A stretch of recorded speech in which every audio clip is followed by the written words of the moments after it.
Welcome to this explainer. Let's just jump right in, shall we?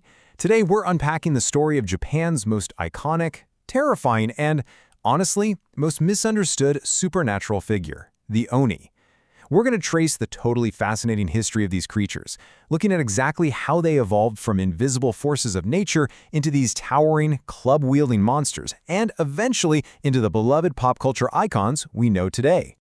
Here is our roadmap for today. We're going to cover the anatomy of an Oni, guardians of the underworld, the legend of Shuten-doji, masks, myths, and festivals, and finally, modern pop culture icons. Let's get to it. You know, the origin of the word Oni is actually super fascinating. It comes from a Chinese character that literally means to hide or conceal. So long before they were the giant, colorful ogres we usually think of, ancient people believed the Oni were completely invisible spirits. Think about it. If a sudden plague struck a village or a massive earthquake ruined a harvest, it was blamed on these unseen, shape-shifting entities, just hiding in the shadows. But over the centuries, as local folklore and Buddhist tradition started to merge, these invisible forces of misfortune were finally given a terrifying physical form. Section 1. Anatomy of an Oni. Visualizing the monster. Okay, I want you to picture the most terrifying beast you can possibly imagine. Got it?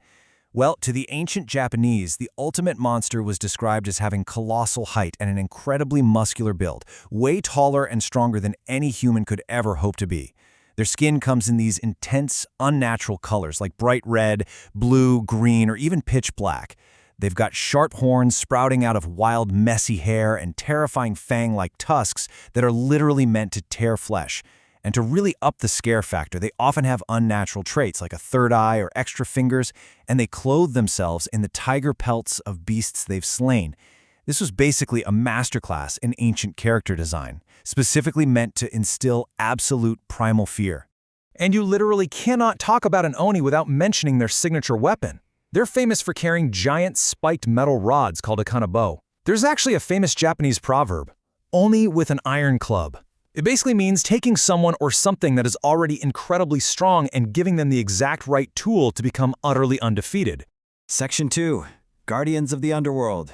Earth versus Hell. Now, these guys weren't just wandering around causing random chaos. They actually had very specific jobs. Buddhist teachings categorize them into two distinct threats. On one side, you've got the Earth Oni. These are the wild ones. They dwell in remote mountains and dark caves. They're the bringers of plagues and natural disasters, and yes, they are ravenous cannibals known to kidnap and devour humans. But on the flip side, you have the Hell Oni. These beings dwell down in Jigoku, the Buddhist hell. They aren't causing random earthly chaos at all. They're the strict servants of King Enma, the ruler of the underworld. Their job is to act as the enforcers of karmic law, punishing wicked souls who've been damned. And those punishments, they are absolutely not for the faint of heart. The Hell Oni are tasked with the cruelest of tortures. We're talking crushing bones and peeling the skin right off the souls of the wicked. But here's the most fascinating and honestly most terrifying twist. Where do these Oni actually come from? Well, folklore states that humans who are exceptionally wicked, cruel, and evil in life actually transform into these exact demons after they die. So in the end, the tortured eventually become the torturers. Section 3. The legend of Shuten-doji, the greatest battle. This perfectly sets the stage for our centerpiece story today. To see this transformation in action, we're traveling all the way back to the 10th century. According to legend, Shuten-doji was originally a human, a wicked, lazy monk in training who just loved to drink and play cruel pranks.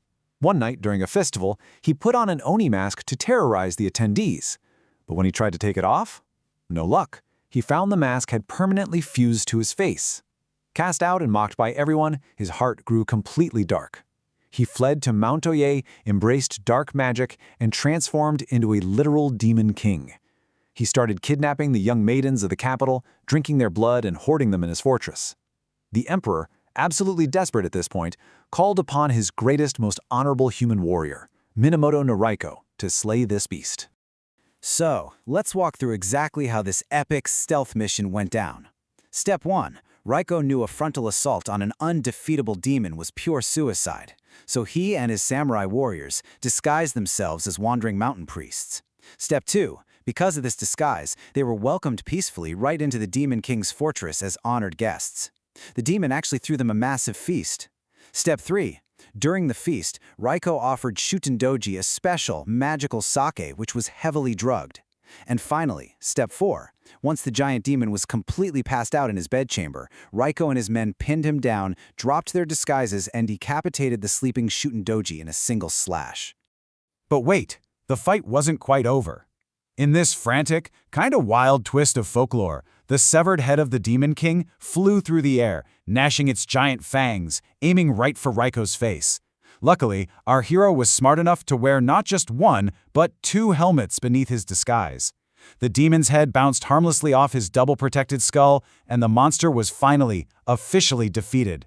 Now, the absolutely crucial point here comes from Shutendoji's final words to Raiko. "You deceived me." Just think about that for a second. The Oni are famous for being shape-shifting liars who rely on deception.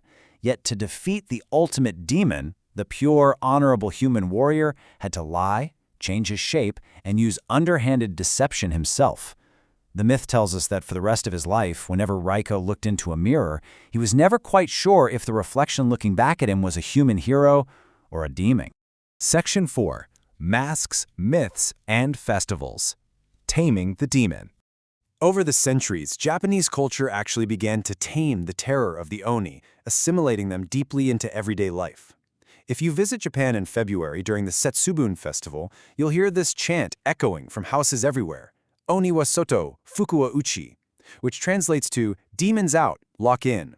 Families will literally have one member dress up in an Oni mask, and the rest of the family will gleefully throw roasted soybeans at them to drive them out the front door. It's a super fun way to symbolically cleanse the house of bad luck and disease for the coming spring. It's amazing how integrated they've become. Children play Kokure Oni, which is essentially the Japanese game of hide and seek, translating literally to hidden demon. Historically, samurai wore terrifying Oni masks into battle to intimidate their foes with those malevolent smiles and fangs. In the arts, traditional No theater uses brilliant lightweight masks, like the famous Hanya mask. It can appear to change expressions from deep sorrow to absolute demonic rage just by tilting the actor's head. And surprisingly, during certain holidays like New Year's Eve, people wear red and blue Oni masks and go door to door, not to eat children, but to actually bless the well-behaved ones. They morph from flesh eaters into literal symbols of protection and good luck. Section 5. Modern Pop Culture Icons. From Monster to Mascot. That whole journey from monster to mascot is totally complete when we look at the media we consume today. The Oni absolutely dominate global pop culture. In smash hit anime like Demon Slayer, the Oni aren't just mindless beasts anymore. They are tragic antagonists with deep inner conflicts and really moving human backstories. In critically acclaimed video games like Sekiro and Nioh, they serve as brutal, towering boss fights that require the player to master incredible skill to overcome. And in beloved franchises like Inuyasha and Blue Exorcist, we see them portrayed as highly complex characters that actively explore themes of morality, empathy, and redemption. They've evolved from flat, one-note boogeymen into incredibly rich, multidimensional characters loved all over the world. And that brings us to the core realization of our whole explainer today. Why do these creatures actually endure? Well, because the Oni are a mirror of humanity. In the folklore, humans turn into Oni when they're overwhelmed by uncontrollable emotions, things like intense anger, blinding jealousy, or a desperate thirst for revenge. They are powerful metaphors for what happens when we let our negative emotions completely overpower our reason and our morality. They are the darkness inside of us given physical form. Which leaves us with this final thought. Are the Oni truly evil, or are they just a necessary reflection of human nature? It's a very fine line between human and monster, and recognizing that line might just be the exact key to keeping our own inner demons at bay. Thank you so much for joining me on this deep dive. Keep learning, keep questioning, and I'll see you in the next explainer.